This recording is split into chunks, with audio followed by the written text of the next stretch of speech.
This any, conference will now be recorded.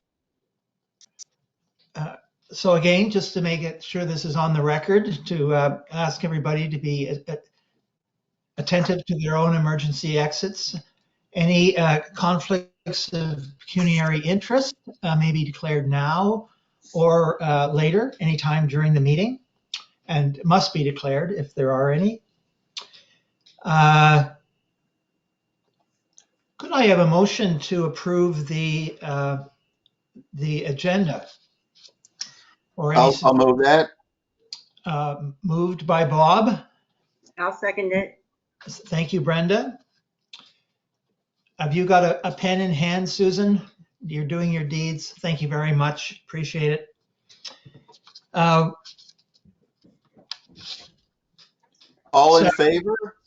All in favor? Seeing none against? Very good. Susan shared with us minutes from the last meeting.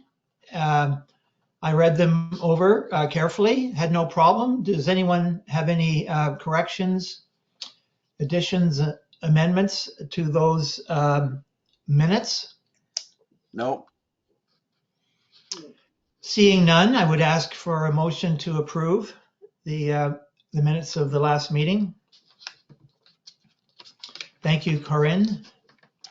I'll second that. Thank you, Bob, for seconding that. All in favor? Very good. Which brings us to the business of the day. And perhaps I can, at this point, turn it over to Dave to introduce the matter at hand and to summarize his planning report that has been circulated to us. Is it fair to say, Cassandra and Zachary, that you've seen the planning report that's been tabled for this matter? I think so. Is it like a document? Yeah, it looks kind of like this. This says planning report, and anyway, if for your future reference, those would be posted online before the meeting. Okay. It might have been an appropriate courtesy to advise you of that, given there's no way that you would possibly have known that ahead of time. But that's the world we live in. If it's not digital, it's not real. So there you go. So that having been said, it's a supportive planning report, just for your information, and I'll ask Dave Trotman to take us through it and lead us to his recommendations. Thank you, Dave. I'll turn it over to you. Thank you, Chair Riley. Yes, so this was given notice under the Planning Act, Section 45. That was also, of course, posted and circulated. And that notice, of course, gave reference to details on the matter on this date and time. The applicants posted a sign on their property with corresponding information. So a sign board, generally to allow, we're getting a bit of feedback, are we? Let me just check my volume at halfway.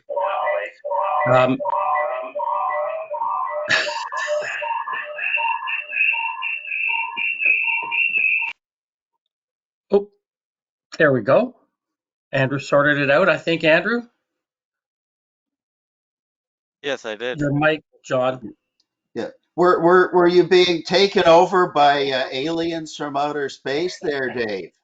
I don't know. I mean, that was a little bit of rock and roll feedback or something. Anyway, Yeah. So the applicants got the notice and it had all the pertinent information. They prepared a signed board, basically an enlarged version of the public meeting notice to put on the property. You know, and this is really for people who are beyond the 60-meter capture threshold who would get noticed by mail. I did not get any inquiries at all about this. I mean, it's a fairly minor matter, to use that phrase, for minor variances, I suppose. These are common where Sometimes buildings or structures predate a bylaw and may not meet the current standard. Anyway, to go a bit more further into my report, I've cited all the relevant information. The key matter is the fact the applicants are wanting to put on an attached covered porch to the facade or the front elevation of the house. It seems as though the house is already legal non-conforming. That is to say, the setback doesn't meet what we have in our zoning bylaw today. Minor variants and their impacts aren't just a numbers game, though, but in any case, the number is fairly minor here. It's not a stretch. The covered porch really wouldn't change that too much, in my view. The only other thing I would mention is there is an existing shed. I did mention to the applicants whether they wanted to include it in this application, although it too would enjoy or appears to enjoy legal nonconformity, but this way they can legalize it per this application. I'll leave that up to committee. We can chat further about that. The only other note is that although the lands are designated rural and zoned rural, OMAFR has captured this lot along with others along Monoanth line as future prime agricultural. So this review is undergoing scrutiny at Dufferin County, part of the Dufferin County official plan review. So the upper tier municipality OP review.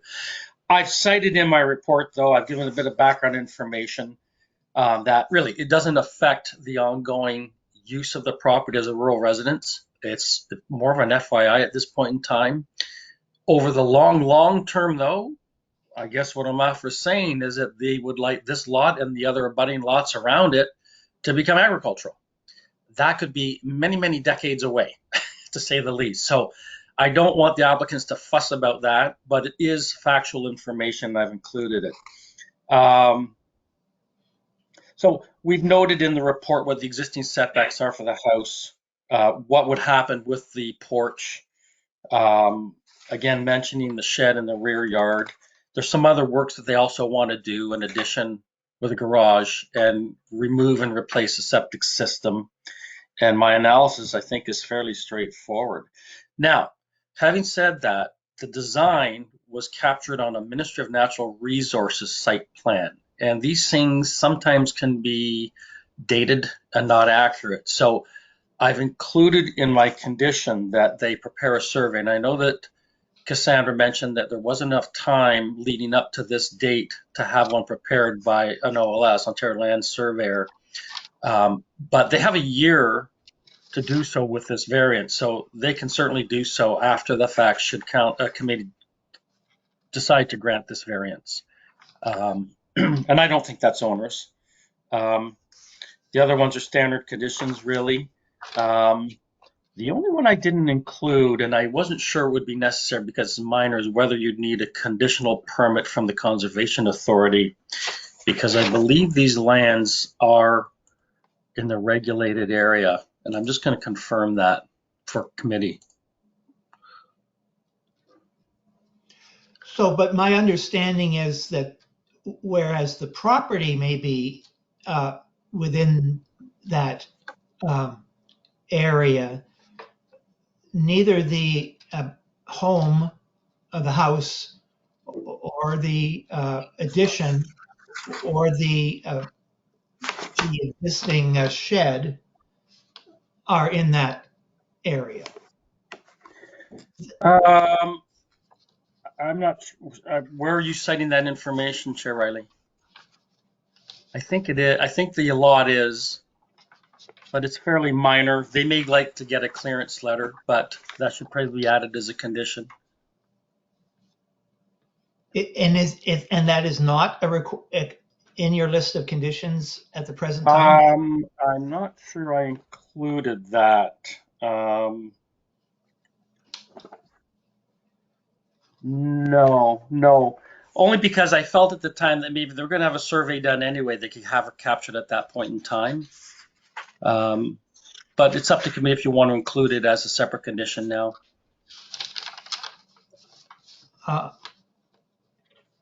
So are you saying that the Conservation Authority may have an objection to this? Not with an existing house. I doubt it. Right. No, Right. not with an existing house. And they haven't, have they been asked whether or not they have an objection? My understanding was, I think you approached them and it was being held subject to this application. Perhaps Cassandra, you could speak to that? Yeah, I've been in contact with Nottawasaga. It's the Nottawasaga Valley Conservation Authority, and it was Daniel Dice who I was dealing with at first. So I applied for a permit there, and then he noticed the setback issue. So they have my permit there on hold until this gets figured out. And they told me, Daniel Dice told me they see no issues on their end. And then I was talking with Amy Knapp, I believe her name is, and The planner. she also said they Right. didn't see any Yeah. issues on her end either. Right. So I think, as I recall now, yeah, sorry, Everybody Tim. is named after you, Alphonse. In other words, you tell us what you want, we'll tell you what we want, et cetera, et cetera. Yeah, and I think We at the won't time I wrote the report, I didn't include it because that information was what was coming back from NVCA. So Thank you very much. yeah. And so we have in front of us in your staff report the recommendations on page 4 and page 5, which we the committee have, but possibly Cassandra and Zachary do not have in front of them. Yeah, we found it. I pulled it up on my phone. Thank you very much. So with that having been said, and knowing that everyone has read the report and looked through the materials, let's just go and we'll ask everyone if they have any comments or questions. Brenda, shall we start with you, Brenda? Okay, well, the property is so small, I doubt if it's ever going to be agricultural related. And I have no objections to this application. Corinne?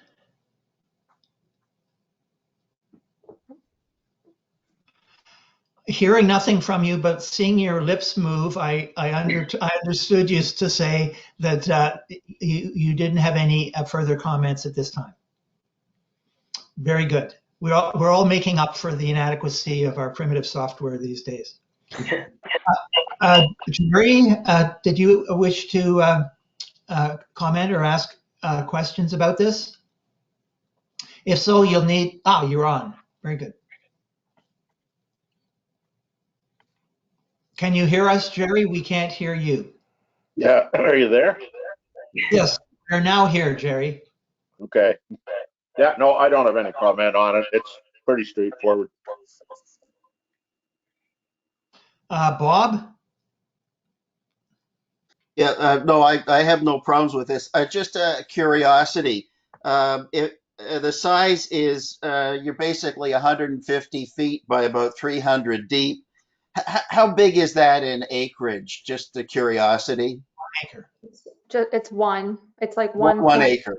Yeah, 45,000 square feet. It's about 1 acre. Thank you. Yeah. If I knew how big an acre was, I would have known that. So I'm on 3/4 of an acre here. So anyhow, thank you. That was just a curiosity. I have no objection to it. This is pretty straightforward. I'm happy to support your application. Thank you. Thank you. The only additional comment I would add is that for Cassandra and Zachary, when you read the staff report and you see that the province has these aspirations of turning everything in Southern Ontario outside of Toronto into prime agricultural area, they're not going to really be able to achieve this, and it's not something that needs to be reflected in your thinking going ahead, because that's not the prime agricultural lands that are identified in the town of Mono's official plan, nor in the current county of Dufferin official plan. So don't concern yourself with it unduly. Now, I always have a concern with with your neighbors. So my only question is about your neighbor to the north and whether they have ever objected to the fact that your existing shed is only 6 feet from the property line? Not that I'm aware of. He's come in the summer, he's come over and spoken to us and hasn't said anything. And he's actually lived beside, I think he's been there for quite a while, and he knew the lady that lived there previously quite well. Very good. I know these decisions can sometimes become irritants between neighbors, and that should be avoided at all costs. So Yeah. this, well, everyone has had a chance to comment or question, so I would bring to a vote the recommendation as written out on page 4 and 5 of the planning report. Do you have any amendments to that, Dave, at this particular point, or will a consideration of those recommendations suffice as I read the resolution? I think they do. I mean, we could add, obtain the conditional permit from NVCA. I mean, that's going to happen, but we could add it in if we want. Wouldn't hurt. Well, if they're playing silly with it, and they may just turn around and say, well, they won't give approval until we give approval. So let's just get out of the way. This is not something that should be played around with. So with that having been said, I'll ask for perhaps a motion of approval of this recommendations as outlined or as detailed in the planning report. Seeing Bob raise his hand. I move that we approve it.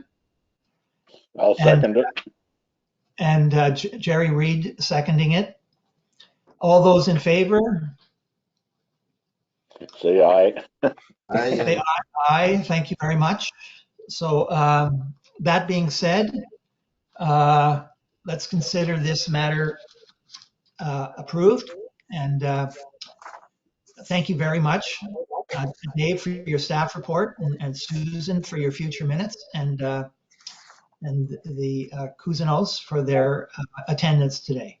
Thank you. So, Riley, just to be clear, and I don't think it's necessary, but we're putting in the NVCA condition or not? No, I would not do no. it at a particular time. Okay, that's fine. I looked closely at the maps, and what's in the official plan, and if they happen to think that there is an intermittent stream somewhere in there, in fact, it's certainly 30 meters away. The existing shed is 30 meters away, and the house is more than 60 meters away. So I don't see how there can be an issue. I agree with you, John, 100%. Agreed. The NVCA have a long history of complicating simple things, so I'd rather not see it there. You're smiling, Dave, so. That's fine. Yeah. So we'll put the decision together, and it'll be posted on the website. We'll send it to the Cousineaus, and they can see the conditions. May I ask at this point if there is any other business for the Committee of Adjustment to consider today? I just have a quick thing. Yes, Chair. John, it's got nothing to do with this particular meeting, but it's maybe for Andrew. I have trouble with GoToMeeting. I can't, and I'm doing Zoom meetings all the time, but I'm not getting a picture, and I had trouble getting onto this meeting. So I don't know whether, if there's something I'm not doing, maybe Andrew could shoot me an Switch to email. Zoom?